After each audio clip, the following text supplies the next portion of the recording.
আপনি কি চাকরি ছেড়ে দিয়ে মুরগির খামার করবেন ভাবতেছেন?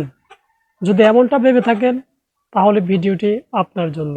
আপনি ধরে যদি মুরগি খামার শুরু করে চাকরি ছেড়ে দেন সেক্ষেত্রে কিন্তু আপনি নিশ্চিত থাকেন আপনি কিন্তু ধরা খেয়ে যাবেন।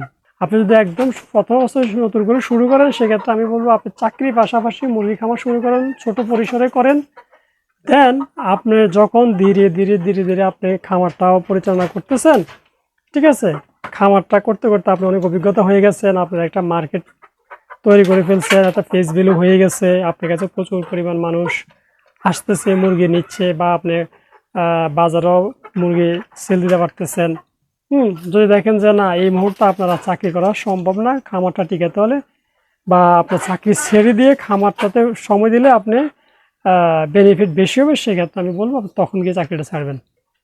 এর আগে আপনি কখনোই চাকরি ছাড়বেন না, আপনি চাকরির পাশাপাশি খামার পরিচালনা করবেন।